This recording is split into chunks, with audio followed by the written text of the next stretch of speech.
science cannot give us shoulds. It cannot tell us whether it should be a wetland or a prairie. It cannot tell us what year we should have as the cutoff for whether a species is native or not native.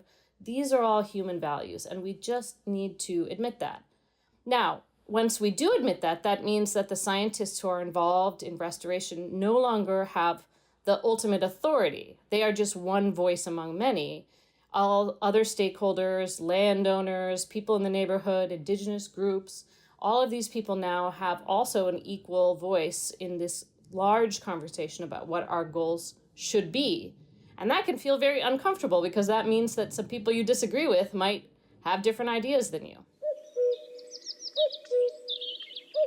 Welcome to Inside Biodiversity. This podcast is hosted by IDIV, the German Center for Integrative Biodiversity Research. My name is Volker Hahn. I'm head of the communications unit at IDIV. And my guest today is Emma Marris. Emma is a science writer who specializes in biodiversity and conservation. Her work has appeared in outlets such as The Atlantic, The New York Times, or Nature. She's the author of 2 books on conservation issues, Rambunctious Garden and Wild Souls. As she states on her website, Emma's core interest is in human relationships with the non-human world. Today, we will discuss what we value about nature, how these values determine our goals in conservation and restoration, and which metrics can guide us in achieving these goals. I'm very happy to have you on the show, Emma. First, can you tell us how you became a science writer and why do you focus on biodiversity and conservation? So I grew up in the Pacific Northwest, and I was always very interested in plants in particular. And I became a science writer as a career. And when I first started, I was interested in writing about all the sciences. I wrote about astronomy. I wrote about geology. But I found that I enjoyed reporting about ecology and conservation the most because I loved going into the field with researchers and just getting outside and going to all these different ecosystems. So I came into thinking about conservation as a reporter who had not been trained as a conservation scientist and who had not grown up sort of self-identifying strongly as an environmentalist. I really loved plants, but I wasn't sort of the kind of person in the Pacific Northwest who was chaining myself to trees. I was sort of more of a city person. And I think that in the end, that has been a helpful beginning for me because I didn't get indoctrinated in some ways into some of these cultures. And therefore, it was easier for me to see assumptions that had been baked into conservation and ecology because I was coming from the outside, so to speak. So it was easier for you to take a step backwards and have a more distant view on, as you say, some of the assumptions in environmentalism and maybe also in biodiversity research, because many biodiversity researchers feel strongly for the issue that they're researching. Right. And they, in a young period in their lives, they learned about, for example, how to sort of measure intactness in an ecosystem, and they absorbed that. And then I show up, having never learned this, and they say, well, over here is a more intact ecosystem. And I'm like, what does that mean? Because I've never heard of that before. So it helps me see things with fresh eyes. Yeah. We'll question some of these wordings and some of the measures that we use for conservation and restoration in this conversation. And maybe the first word we can talk about is wilderness. And this is a word or a concept that you've written about in your first book 14 years ago. It's called Rambunctious Garden, Saving Nature in a Post-Wild World. So post-wild, is this world not wild anymore? Well, there's really no part of the world that is not influenced by people, at least influenced by people. There may be some parts of the world that are not currently managed by people, but they are, like everywhere else, dealing with climate change and the movement of species and the changes on adjacent parcels of land. And so there's really nowhere that is not influenced by humanity. So you make this differentiation between being influenced and being intentionally influenced. Is that something you think that can help us when we try to identify ecosystems or states of ecosystems that we would like to conserve or restore? Can that be a guiding principle for conservation? So I think that the word wilderness is probably too tangled up with sort of colonial ideas about pristine states of nature existing. And so I don't really think that that term is useful anymore. However, I do think that there is some kind of value that is present in places that are not being managed for human purposes. But I think we can use other words to talk about that, like autonomy, maybe. And I do think that that is a valuable thing, that we should make sure that this isn't a planet where 100% of the land is being actively gardened. Some of it should be a little rambunctious. Okay, so we'll talk about autonomy later. We'll also talk about ecosystem integrity. In this podcast, in the previous episodes, we had a lot of discussions about the metric biodiversity and species richness, or local species richness in particular. And researchers have found that this is highly variable depending on the ecosystem, depending on the taxa you're looking at, the time span you're looking at. It can go up or down or stay the same. And maybe it's not always something that is worthwhile protecting per se. For example, one researcher said that if you chop down an old-growth forest, you might get, or you will get, more species. And I guess many would agree that this is not desirable.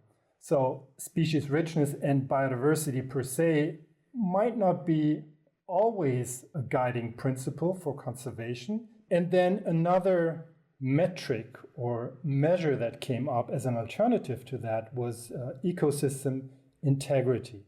Can you go a little bit deeper into that? What is it that people actually mean when they talk about ecosystem integrity, and what role does it play in conservation?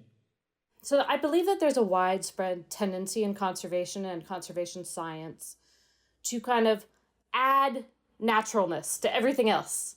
I think that there's this fundamental value of naturalness defined as not having been influenced by humans.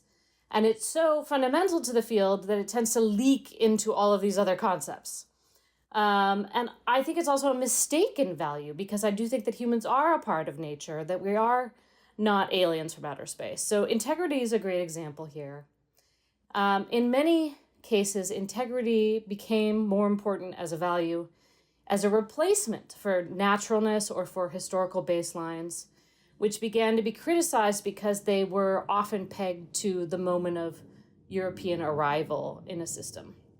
And so those values were sort of quietly shelved and replaced by integrity, which definitely sounds more scientific, but it's not sort of obviously clear what it's measuring. And when you look at the definitions, and sometimes you have to kind of go 2 or 3 citations back, like unpeeling an onion, you find that typically, integrity means how similar is the ecosystem to a reference ecosystem, which is, again, usually either a historically defined system or a system that is just believed to have as little human influence as possible.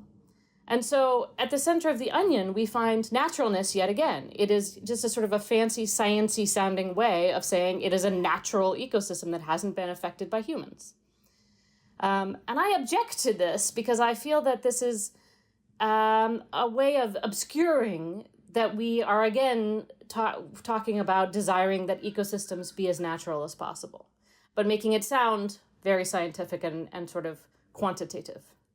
But you said before that you would appreciate if there were some ecosystems that we would leave alone, but then taking management out of an ecosystem would be in your opinion, be something different than an ecosystem being natural. Is that correct? Oh, absolutely. I mean, I think most ecosystems that are rated as having excellent integrity require a lot of work because typically these are ecosystems that look the way they did before human influence, right? That's what's desired in the community. And because of climate change and land use change and the movement of species, that's really difficult to maintain. It requires a lot of resource input and time and money.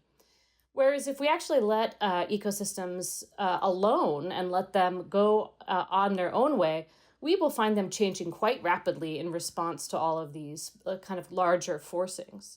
I think that an autonomous ecosystem or an ecosystem that isn't managed for human desires is often very surprising looking, and sometimes it's considered not very desirable by a conservation community because it's going to be filled with non-native species, it's going to have new assemblages, it's maybe even going to be acting in a biogeochemical way that's new and different, and it's typically going to be seen as a failure or something that's undesirable. That reminds me of this concept of rewilding, where the idea is that you let the processes run in that ecosystem. Maybe you help with the start by reintroducing some herbivores or restoring trophic integrity, bringing in predators, etc. What do you think about that concept? Well, I think that again, is a word that people tend to use kind of in many different ways to describe many different styles of I don't know, this broader category that we might think of as just restoration in general, which is, again, restoration implies going back. But let's say restoration is the large category of ecosystem management, not for instrumental purposes, but for sort of conservation or purposes. And rewilding, as you say, there's lots of different ways to do it. Europeans love to put cows on the landscape and say it's wilder now. And from an American perspective, that looks weird because we're always complaining about overgrazing. And so we like to put carnivores on the landscape and say, okay, now it's wild. But I mean, I think all of them are just different ways of nudging the landscape towards something that we like better. Fundamentally, these are all about satisfying our desires for certain landscape states. I do think that letting ecosystems truly sort this out for themselves, at least in some places, has some value. Just seeing what happens. And I actually think that there are some places where this is being done. And sometimes it's almost done on a very small scale as a kind of an art project. In fact, in Germany, there's some beautiful parks where nature has been allowed to reclaim older human sites. And it's truly fascinating to see how they evolve over time. There's another facet of ecosystems that some people have taken into focus and think that's also important, which is the functioning of an ecosystem. So biodiversity researchers investigate the different functions like water retention, like carbon sequestration in ecosystems, element flows like nitrogen, for example. What do you think of that? Is that important, or is that in the end always up to us humans what we value more? I mean, I think that's it, right? It doesn't matter whether we're talking about functions or whether we're talking about what list of species we want there to be on the site, or whether we're talking about, how we want it to visually look. It's always about human preferences. And I think that the real missing piece for a long time has been admitting that. Sometimes you'll see people talk about well functioning or poor functioning, degraded functioning, high functioning, low functioning. These are all ways of talking as if there is one set of functions or one level of functions that is correct, and all of the other types of functions or levels of functions are incorrect. But this kind of correct functioning must be, again, set at some sort of baseline or some sort of reference state, which is ultimately arbitrarily chosen on the base of human desires. So I'm not saying that we should let the entire world go and that we shouldn't do any kind of restoration activity. Far from it. What I'm thinking that we should do to make things more transparent is to simply admit that, over here we are trying to maximize biodiversity, and over here we would like this to stay a forest and not become, or stay as a grassland and not become a forest. And over here we would really like to have some grazers. But it's always what we would like, not what that the ecosystem somehow objectively demands. So that basically means that all these metrics that we've talked about are important in the sense that they can help us achieve the goals that we set as humans with our values, but not in the sense that the metrics per se provide an objective measure what to aim for. But we as humans, we set the goals and those different metrics depending on how we value them and how important they are in a specific ecosystem or area. They can guide us and help us monitor whether we are actually on the way of reaching these goals. Yes, exactly. You know, I think sometimes when I criticize the use of historical baselines, people think that I'm saying that we should never do environmental history, for example. And that's not true at all, because that's incredibly useful information about what this site has looked like in the past, what it could look like in the future, gives us a menu of options to consider. But ultimately, science cannot give us shoulds. It cannot tell us whether it should be a wetland or a prairie. It cannot tell us what year we should have as the cutoff for whether a species is native or not native. These are all human values, and we just need to admit that.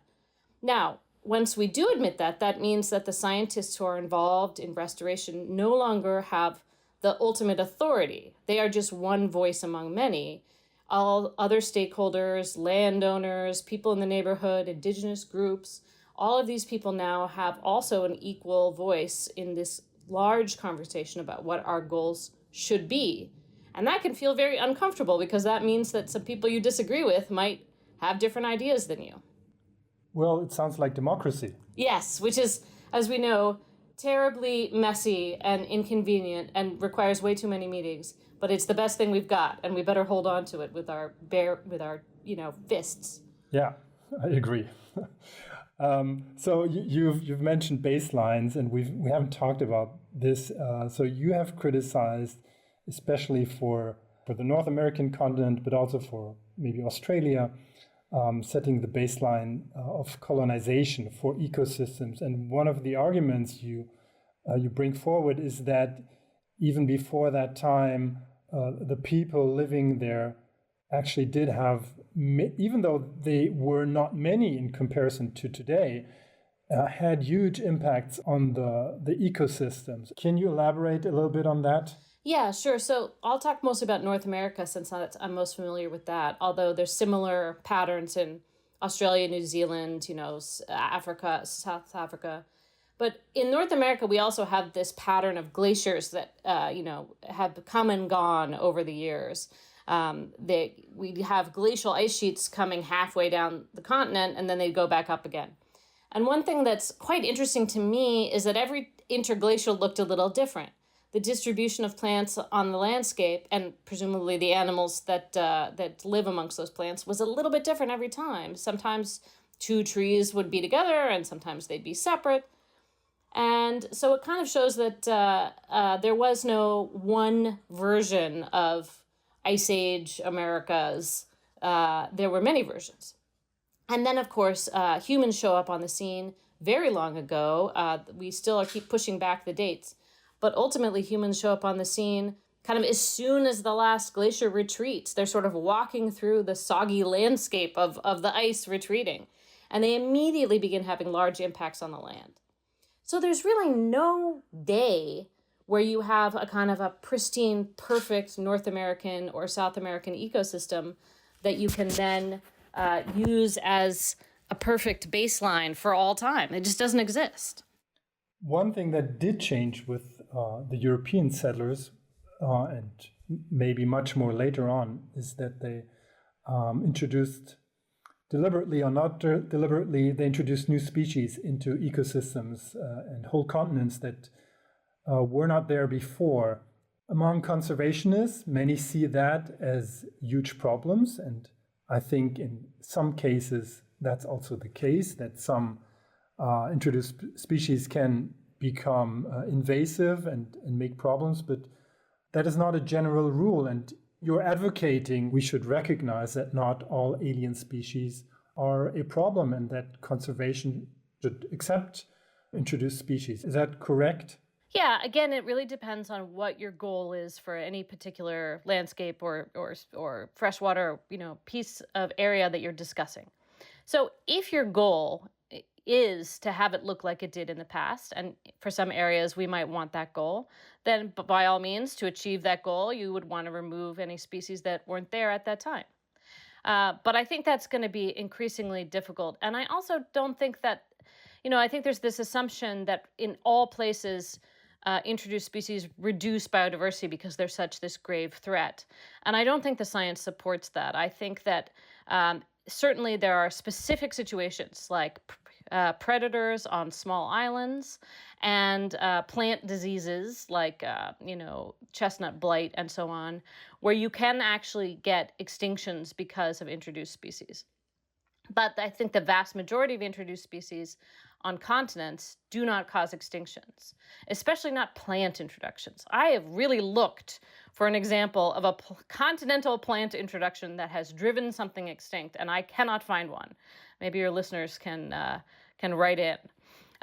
So I think that, we have created this very emotive language around introduced species, calling them invasive, which kind of implies that they're doing it on purpose, that they're malicious, bad actors who want to cause trouble. And then we, in some cases, we rally the public to kill them, and we try to get them to feel negatively towards them. And I think this is all very bizarre and problematic because the movement of species is something that's been happening all throughout time. I mean, how do you think any species got to islands in the first place? Species move around. In North America, the bison came around the same time as humans did. So should we kick it out as an invasive species? I think the reason for all of this kind of heated rhetoric is that when people move species, it is again considered unnatural. And we come back to this insidious naturalness that oozes into all of the other values in conservation.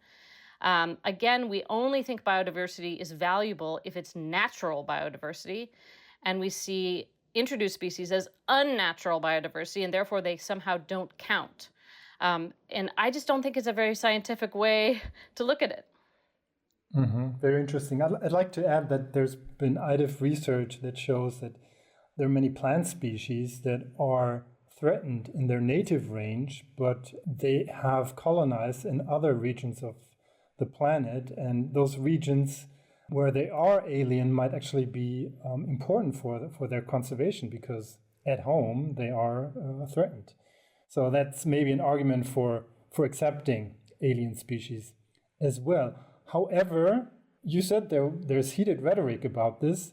And in one of your articles, you write that you've been called an invasive species denialist. Can you elaborate on that? Is that really so heated? And have you been harshly criticized for some of the positions that you have? Yeah, I mean, it's interesting to see this because I was so shocked when I showed up on this list of invasive species denialists alongside many other journalists and writers and other scientists who have suggested that maybe this sort of blanket condemnation was a little bit much. I don't think that this is a helpful way to look at this. It's obviously kind of a piece of rhetoric that was copied from the climate change debates, where people who denied the climate change were happening were seen as climate change denialists. I think with the introduced species debate, there's no question that there is a real scientific debate about whether or not invasion biology as a framework is the right way to go in terms of achieving all of our conservation goals. So I think the analogy is a false one. But I also think that just the fact that it got to this point shows that conservation is a very value-laden field. I mean, people don't get into conservation and ecology because, I don't know, they just couldn't figure out what to do with their lives. And so they decided, well, I guess I'll become a conservationist. Like, that's not the route. People go because they are passionate, because they deeply care about other species, landscapes, nature. It speaks to them on a moral level, on a spiritual level even. So this is not a normal field of endeavor. This is like a deeply value-laden one. And I think it's just really important for us to acknowledge that, because sorting out what our values are and being very honest and transparent about them will make us more effective at achieving our goals. But do you think that the discourse on conservation and what we should aim for and heterodox positions like yours, is that a healthy discourse? I feel like in the climate debate, it's often not. There's a lot of Manichaeism. What's your assessment for the biodiversity debate? I think we're in a much better place now than we were when Rambunctious Garden came out. I think there's a lot more discussion about these topics, a lot more kind of thoughtful critiques of historical baselines and so on. I do think that a lot of these ideas, many of which began in the humanities and history and environmental studies, are being taken more seriously in the sciences now. And I think that's really great. I think that over time, as the world changes, as ecosystems continue to change very markedly in response to climate change and other large-scale forces, it will simply be impossible to continue to use a kind of a 1970s conservation worldview in which the goal is to make everything look like it did in 1492 or 1850. That's just going to be so difficult and so implausible that I think we're going to need these more complex, more nuanced frameworks. And I hasten to add that there is no one correct goal. I'm not saying that the values that are currently in use are incorrect and that I've got a better set that I want to sell you. I actually think that these values are always open to debate and discussion. They're going to change through time, and each project or each place, it may have a different suite of goals that it's being managed for or not managed for. There's no one true answer to all of this. What are your wishes for biodiversity conservation and for also biodiversity research? What do you think are the most important issues that should be resolved and that people should focus on? I think what I would really just love to see is people define their terms very explicitly for each project, research project or management project, and also define their goals. For this site, we want it to look like this, or for this site, our goal is to make sure that these 5 species don't go extinct, or what have you. Instead, that step often gets skipped, and you'll see people managing, large areas of land or doing research using these vague concepts like integrity or health without even really clearly defining them in terms of that particular study or that particular project. And so we're left with a kind of a mushy understanding of what we're managing for or what we're trying to see. And I think that can often make us step all over our own feet. We might end up spending hundreds of thousands of dollars killing introduced species because they're non-native, and we just have this basic idea that that's bad, even though really what we want in the site is recreation opportunities, and we want the flourishing of these 5 native species, and none of them are actually being impacted by those species that we just dumped a bunch of herbicide on.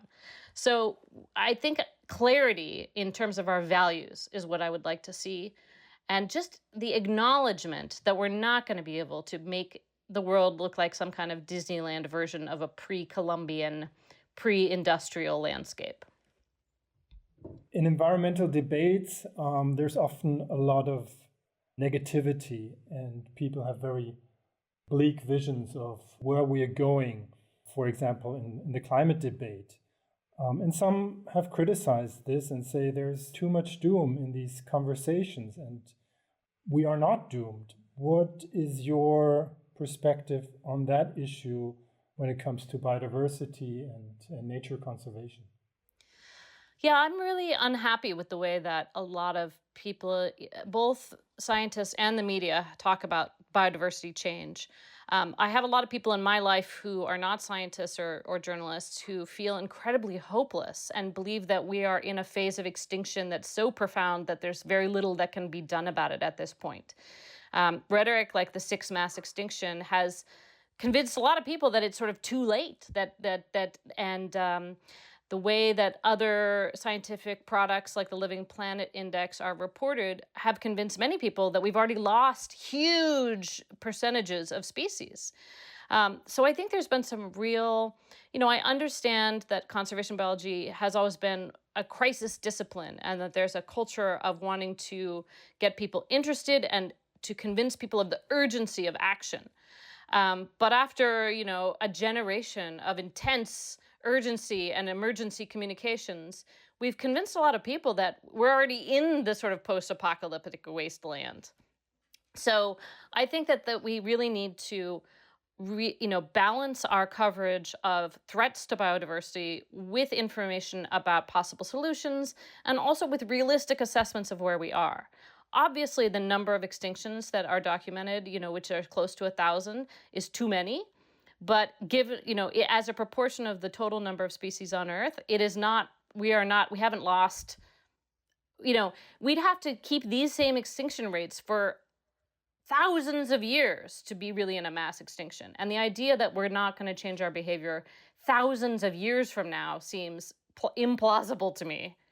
I'll just give one example, as I have many friends telling me that they're terrified about the decline of insects, which has been so well covered. Now, many of these studies are quite local, and they're looking at specific agricultural contexts with large amounts of chemical use. But the message that's getting to the public is that all the insects are dead. But, one thing that I never see these articles mention is that the good thing about the insects is they have incredibly short generation times, so that if you can address the threats to them, they could repopulate incredibly quickly. We're not talking about elephants here that, have like a 2-year pregnancy and only a few offspring at a time. But that part of the biodiversity puzzle is never included in this coverage. There's so much hope. There's so much room for action. There's so much stuff we can do, and it is not too late. And that is not the message that people are getting. And as a result, I think they are really disengaging emotionally from questions of biodiversity. They think that it's too painful to even contemplate. And this drives me bonkers because I want them back on the biodiversity team. We've covered a lot of topics. We've talked about different metrics of biodiversity and how they can or cannot guide us in conservation and restoration. What is it that, if you could briefly summarize, what would you like the audience to remember from this conversation in a week or two from now? Not all change is loss. Ecosystems changing is sometimes ecosystems adapting to what we have done. And we can learn from that rather than always trying to undo it. Thank you very much for this very interesting conversation, Emma. I hope you enjoyed listening to this episode. Be sure to follow us on X, on Blue Sky, on LinkedIn, and on your favorite podcast app. For feedback, ideas, or questions, use hashtag Inside Biodiversity or email us at podcast@idiv.de.